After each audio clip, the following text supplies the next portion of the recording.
वाहिगुरू जी का खालसा वाहिगुरू जी की फतेह। नवीं सवेर का नवा सुनेहा। चढ़दी कला च रहिए, खुश रहिए, मस्त रहिए, खिड़े खिड़े रहिए, अपने लोर च रहो, आनंद च रहो। नवीं सवेर का नवा सुनेहा आपां गलबात करते हैं। वीडियो लाइक और शेयर नाल करते रहा करो। रोज़ अपने आप नूं समझदार बनाइए, अपने आप ते काम करिए, अपने सुभाਅ ते काम करिए, अपनियां आदतां ते काम करिए, अपने आप नूं रोज़ ठीक करिए, डिसिपलिन विच लियाइए, अपने कुछ रूल्स बनाइए, अपने असूल बनाइए, कुछ प्रोटोकॉल जिंदगी दे बनाइए। काम ते करना ही है, इरीटेट होना घटाइए, गुस्सा घटाइए, इन्हां ते वर्क करो, वर्क करो, वर्क करो। जे नहीं करते हुंदा की है, साडे कोल एक परिवार आउण वाला है, वधिया मिलते हैं तां नैचुरली है कि सारी गल खुल के कर लेंदे ने। ते गलबात चलदी सी, बेटा उन्हां दा पिछले सालां दे विच कैनेडा गया वर्क परमिट दे उत्ते, ते बड़ा वधिया उन्हें काम कीता। 2 साल बाद आया, मेरे कोल बह गया तो मैं उहदे नाल गल्लां लग पिया करन, किवें रहा, हार्ड वर्क सी, मेहनत सी, इदां अपणियां गल्लां सुणाउंदा रहा। बच्चे नाल ने, माँ नाल है, प्यो नाल है, उहदा बच्चे दा मुंडे दा दादा नाल सी, मतलब छोटे बच्चों का पड़दादा जिहड़ा कनेडा गया सी उहदा दादा, वो भी नाल बजुर्ग। ते इदां गल्लां कर रहे ने, ते मैं कर रहा भी यार जमीन तेरे कोल 19 किले जमीन आउंदी है, ते कल्ला कल्ला मापियां दा पुत्त है, ते मैं क्या तू तां सार भी सकदा है। फिर मैं उहनूं सलाह लग पिया देण भी एक काम इदां दा हैगा, एक वो करके वेख लै, एक मिलदी हैगी है फ्रेंचाइज मिलदी है। किसी बंदे ने मैनूं कहा सी भी इदां दा कोई काम होया तो किसी बंदे दा मैनूं दस्सिओ। तो मैं उहदे नाल गल कीती, मैं क्या एक फ्रेंचाइज मिलदी है तो मैनूं किसी ने कहा सी तो तू लै लै। थोड़ा जिहा इंटरस्टड हो गया, गल सुनन लग पिया, हाँ कहंदा मैं लै सकदा। मैं क्या हुण तू बच्चे छड्ड के जाना है, आ मुंडा, तेरी बेटी, फिर तेरी घर वाली, तेरा माँ, तेरा प्यो, तेरा दादा। 2 साल मैं क्या कैनेडा रह के आया, फिर 2 साल जाएगा, फिर मैं क्या आएगा 2 महीने लिए, फिर 2 साल जाएगा, हार्ड बहुत हो जाता है। मैं क्या रहन दे। ते असी गल्लां बातां करदा रहा, तो वो काफ़ी इंटरस्टड हो गया भी ठीक है मैं इत्थे ही काम कर लेना, तुसी सलाह दित्ती है, खुश होया, चलिया गया। कमाल दी गल ये हुई कि 3 दिन बाद उन्हें दिल्ली जाना सी, बच्चे ने, बेटे ने दिल्ली चलिया गया। उहदी माँ, उहदा प्यो, उहदा दादा, उहदी घर वाली, दोवें बच्चे मैनू फिर टाइम लिया, कहंदे जी मिलना। मैं क्या आ जाओ। 3 दिन पहला मिल के गए, फिर आए, बिल्कुल चोरी आए, कहंदे उन्होंने पता नहीं भी असीं आए हैं इत्थे, उन्होंने दस्सिओ ना। मैं क्या कोई गल नहीं, तो गल करो। कहंदे एक बेनती करन आए सी भी तुसीं तां चलो कहता, ते कहंदे उन्हें भी थोड़ा जिहा इंटरस्ट विखाता भी ठीक है रहन दिंदे, कैनेडा छड्डो, फ्रेंचाइज मिल जाएगी, इत्थे काम कर लैंदे आ। कहंदे साडा तां उदण दा साह सुक्किया पिया। मैं क्या की हो गया? कहंदे रह ही ना पवे। मैं क्या है रह ना पवे मतलब? कहंदे इहदा सुभाਅ इन्ना भैड़ा, खिजण वाला, इरीटेट होने वाला है।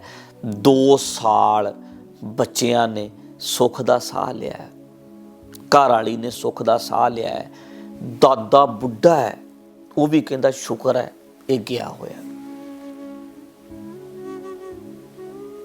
2 साल कहंदे साडा साह सौखा रहा, ते कहंदे हुण 2 महीने लिए आया, चलो आया ठीक है, बच्चा है साडा, पर कहंदे इहदे सुभाਅ दा तुहानूं पता नहीं, इहनूं गुस्सा बहुत चढ़दा है, इरीटेट बहुत हुंदा है, खिजदा बहुत है। हुण इहने 2 साल जाना है ਸਾਨੂੰ ਅੰਦਰੋਂ ਚਾਹ ਹੈ ਵੀ ਇਹ 2 ਸਾਲ ਜਾਏਗਾ ਤੇ ਆਪਣਾ ਇੱਥੇ ਅਸੀਂ ਖੁਸ਼ ਹਾਂ, ਇਹ ਉੱਥੇ ਖੁਸ਼ ਹੈ। ਕਹਿੰਦੇ ਤੁਸੀਂ ਇਹ ਸਲਾਹ ਕਿਉਂ ਦੇ ਦਿੱਤੀ?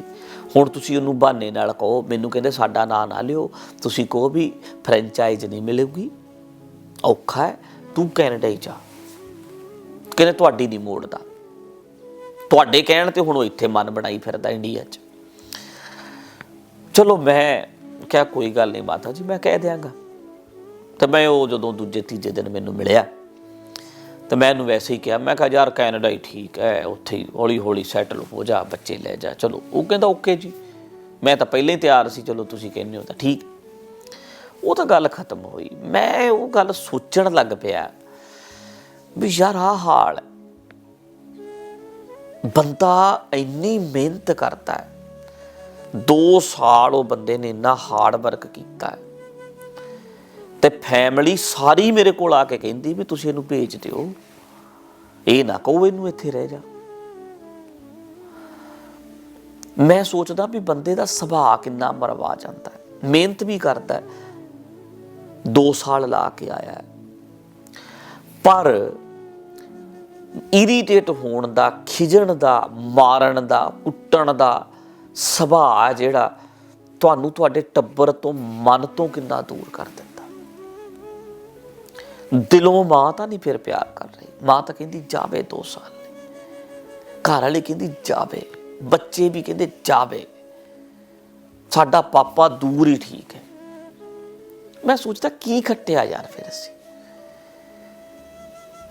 ਅਸੀਂ ਆਪਣੇ ਆਪ ਤੇ ਵਰਕ ਕਰਦੇ, ਅਸੀਂ ਇੰਨੇ ਕੁ ਚੰਗੇ ਬਣਦੇ, ਅਸੀਂ ਸੁਭਾਅ ਸੁਧਾਰਦੇ, ਇਰੀਟੇਟ ਹੋਈ ਜਾਣਾ, ਖਿਜੀ ਜਾਣਾ, ਲੜੀ ਜਾਣਾ, ਇਹਦੇ ਤੇ ਵਰਕ ਕਰਦੇ। ਤੁਹਾਨੂੰ ਪਿਆਰ ਤਾਂ ਕਰੇ ਤੁਹਾਡਾ ਪਰਿਵਾਰ। ਉਹ ਕਹਿਣ ਇੱਥੇ ਨਿੱਕੀ ਜਿਹੀ ਦੁਕਾਨ ਪਾ ਕੇ ਬੈਠਾ ਰਹੇ, ਪਰ ਦੂਰ ਨਾ ਜਾਈਂ, ਤੇਰਾ ਤਾਂ ਸੁਭਾਅ ਹੀ ਬਹੁਤ ਚੰਗਾ ਹੈ, ਕੇਅਰਿੰਗ, ਹੱਸਣ ਵਾਲਾ, ਖੁਸ਼ ਰਹਿਣ ਵਾਲਾ।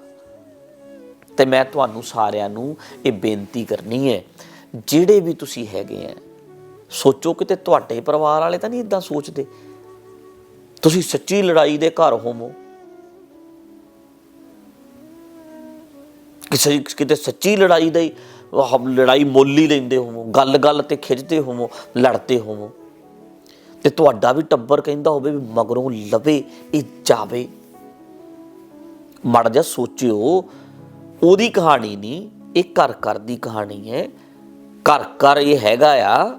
ਕੁਛ ਔਰਤਾਂ ਨੂੰ ਲੋਕ ਕਹਿੰਦੇ ਨੇ ਮਗਰੋਂ ਲਵੇ, 2 ਦਿਨ ਜਾਵੇ, ਟਿਕ ਚਿਕ ਚਿਕ ਚਿਕ ਚਿਕ ਚਿਕ ਚਿਕ ਚਿਕ ਕਰੀ ਜਾਣੀ ਇਹਨੇ। ਇਹ ਚੁੱਪ ਹੀ ਨਹੀਂ ਕਰਦੀ, ਲੜੀ ਜਾਣਾ, ਖਿਜੀ ਜਾਣਾ, ਲੜੀ ਜਾਣਾ। ਤੇ ਤੁਹਾਡਾ ਖੂਨ ਤੁਹਾਨੂੰ ਕਹਿੰਦਾ ਪਰੇ ਜਾਵੇ। ਪੈਸਾ ਤੇਰਾ ਚਾਹੀਦਾ ਪਰ ਤੂੰ ਨਹੀਂ ਚਾਹੀਦਾ, ਤੇਰੇ ਸੁਭਾਅ ਕਰਕੇ ਤੇਰੇ ਨਾਲ ਇਦਾਂ ਬਣਦੀ ਹੈ। ਤਾਂ ਕਰਕੇ ਸੁਭਾਅ ਆਪਣੇ ਤੇ ਕੰਮ ਕਰੋ, ਆਪਣੇ ਖਿਜਣ ਤੇ ਕੰਮ ਕਰੋ। ਤੁਹਾਡੇ ਨਿਆਣਿਆਂ ਨੇ ਵੀ ਲਾਈਕ ਨਹੀਂ ਕਰਨਾ, ਘਰ ਵਾਲੀ ਵੀ ਕਹੇਗੀ ਜਾਵੇ, ਕਿਉਂਕਿ ਤੁਸੀਂ ਗੱਲ ਗੱਲ ਤੇ ਲੜਨਾ ਹੈ, ਖਿਜਣਾ ਹੈ। ਸਮਝ ਦਾ ਪੱਧਰ ਬਹੁਤ ਨੀਵਾਂ ਹੈ। ਗੱਲ ਗੱਲ ਤੇ ਗਰਮ ਹੋ ਜਾਣਾ, ਤੱਤੇ ਹੋ ਜਾਣਾ, ਮਾੜੀ ਜੀ ਗੱਲ ਤੇ ਭੜਕ ਜਾਣਾ। ਮਾੜੀ ਜੀ ਗੱਲ ਤੇ ਜਿਹੜੇ ਭੜਕਦੇ ਨੇ ਉਹਨਾਂ ਨੂੰ ਲੋਕ ਲਾਈਕ ਨਹੀਂ ਕਰਦੇ, ਉਹਨਾਂ ਨੂੰ ਲੋਕ ਪਸੰਦ ਨਹੀਂ ਕਰਦੇ, ਉਹਨਾਂ ਨੂੰ ਲੋਕ ਪਿਆਰ ਨਹੀਂ ਕਰਦੇ। ਇਸ ਕਰਕੇ ਆਪਣੇ ਸੁਭਾਅ ਤੇ, ਆਪਣੇ ਆਦਤਾਂ ਤੇ ਕੰਮ ਕਰਿਓ। ਕਿਤੇ ਤੁਹਾਡੇ ਨਾਲ ਵੀ ਇਦਾਂ ਨਾ ਬਣੇ, ਕਿਤੇ ਤੁਹਾਡੇ ਨਾਲ ਵੀ ਇਦਾਂ ਹੀ ਨਾ ਬਣੇ। ਮਿੱਠੇ ਸੁਭਾਅ ਦੇ ਬੰਦਿਆਂ ਕਹਿੰਦਾ ਬੁਲਾਓ। ਹੁਣ ਆਪਾਂ ਕਹਿੰਦੇ ਯਾਰ 4 ਦਿਨ ਰਹਿ ਜਾ ਸਾਡੇ ਨਾਲ, ਕਈ ਇਦਾਂ ਦੇ ਨੇ, ਪਤਾ ਵੀ ਇਹਨੇ ਕੀ ਪਤਾ ਕਿਹਦੇ ਨਾਲ ਕਦੋਂ ਲੜ ਪਵੇ। ਆਪਾਂ ਕਹਿੰਦੇ ਤੂੰ ਜਾ ਯਾਰ, ਕੰਮ ਕਰ ਆਪਣਾ। ਹੁਣ ਉਹ ਕੰਮ ਕਰੇਗਾ, ਪਰ ਦੇਖੋ ਬੱਚੇ ਨੇ ਪਿਆਰ ਤਾਂ ਕਰਦੇ ਨੇ, ਤਾਂ ਨਹੀਂ ਗੱਲ ਬੱਚੇ ਪਿਆਰ ਨਹੀਂ ਕਰਦੇ, ਪਰ ਅੰਦਰੋਂ ਕਹਿੰਦੇ ਨੇ ਯਾਰ ਜਾ ਤੂੰ ਜਾ। ਆਹ ਹਾਲ ਹੈ। ਆਪਣੇ ਆਪ ਤੇ ਕੰਮ ਨਹੀਂ ਕਰਦੇ ਜਿਹੜੇ, ਆਪਣੇ ਸੁਭਾਅ ਤੇ ਕੰਮ ਨਹੀਂ ਕਰਦੇ ਜਿਹੜੇ। ਸੋ ਧਿਆਨ ਦੇਣ ਦੀ ਲੋੜ ਹੈ, ਕਾਇਮ ਰਹਿਣ ਦੀ ਲੋੜ ਹੈ, ਸਮਝਣ ਦੀ ਲੋੜ ਹੈ। ਨਵਾਂ ਸਮਝੋ ਤੇ ਆਪਣੀ ਪਰਸਨੈਲਿਟੀ ਤੇ ਵਰਕ ਕਰੋ। ਇੰਨੇ ਚੰਗੇ ਬਣੋ ਕਿ ਤੁਸੀਂ ਚੰਗੇ ਲੱਗੋ, ਪਿਆਰੇ ਲੱਗੋ, ਤੁਹਾਡੀ ਖਿੱਚ ਪਵੇ। ਇੰਨਾ ਹੀ ਜੀ। ਰਾਜੀ ਰਹੋ, ਖੁਸ਼ ਰਹੋ। ਨਵੀਂ ਸਵੇਰ ਦਾ ਨਵਾਂ ਸੁਨੇਹਾ ਕੱਲ ਮਿਲਦੇ ਹਾਂ। ਵਾਹਿਗੁਰੂ ਜੀ ਕਾ ਖਾਲਸਾ, ਵਾਹਿਗੁਰੂ ਜੀ ਕੀ ਫਤਿਹ।